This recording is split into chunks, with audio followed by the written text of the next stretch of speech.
you ever wondered what occurs inside of you when you sit down to watch television? Most of us have probably not wondered about this. Have you ever wondered what occurs when you sit down to read a book? Today, I will answer these questions. The purpose of this speech is to discuss the power and the benefits of reading and the negative consequences of watching television, in hopes that I may stress the importance of spending your time with a good book instead of with the television. Reading is an essential and important part of all of our lives, no matter your age or your stage. I've done a great deal of research about this topic, and I'm very familiar with the benefits of reading and the harms that come from watching television. I will discuss how reading benefits our brains, our physical and emotional states, the relationship between reading and children, and the ultimate question, ebooks versus printed books. Let's begin by talking about reading, television, and the brain. A study conducted by Emory University resulted in some interesting findings about brain connection associated with reading a novel. According to psychologytoday.com, a study was conducted using an fMRI scanner and scanned the brains of university students who read the same novel every night before bed for 9 nights. The brain scans found that there were greater levels of connectivity between the regions of their brains associated with comprehending language and the regions associated with movement and sensation.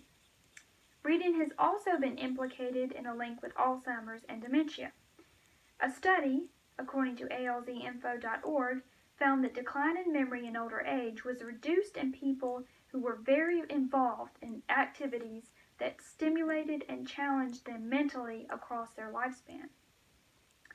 Reading benefits our brains, but television does not, because, according to eruptingmind.com, when we watch television, we don't utilize the frontal lobe of our brain, which is involved in impulse control.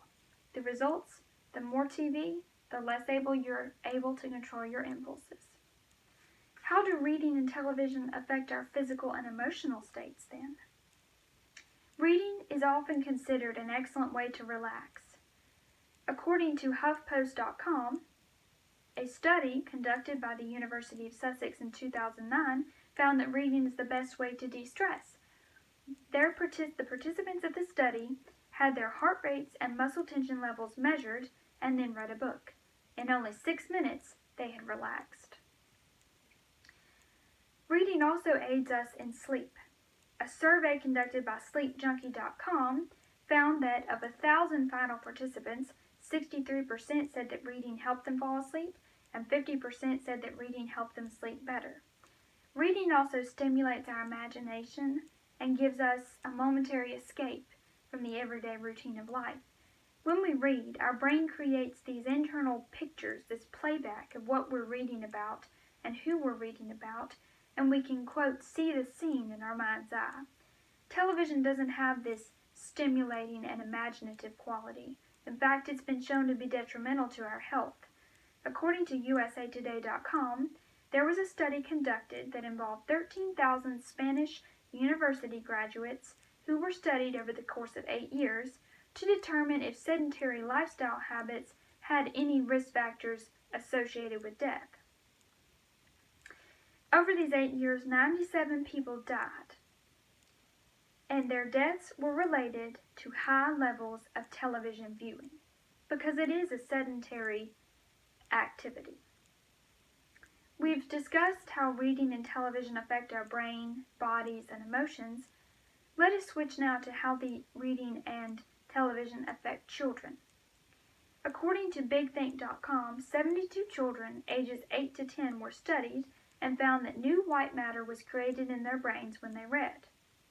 Another study on INC.com found that reading enhances the communication levels between a mother and a child.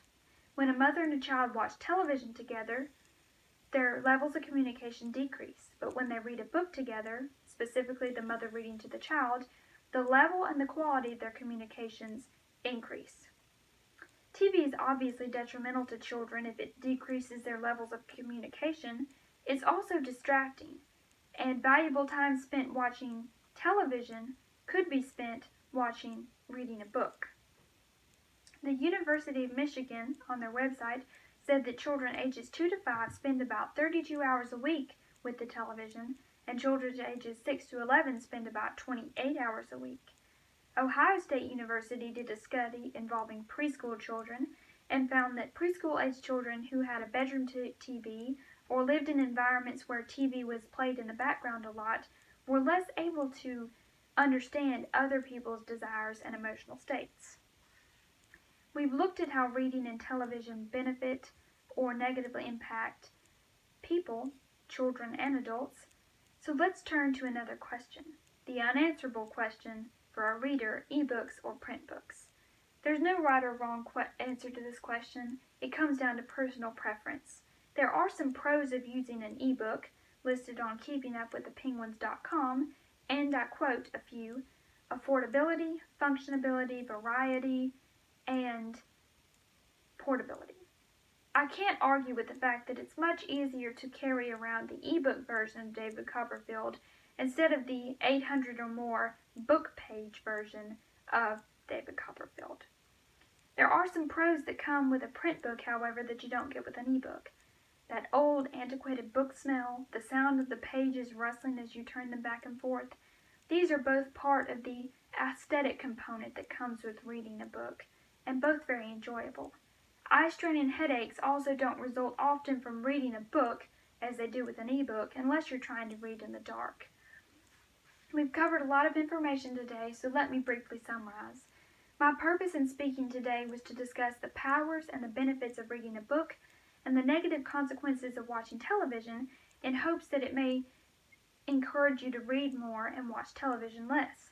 We discussed how reading benefits your brain, your physical and emotional states, benefits children, and the pros and cons of an ebook versus a printed book.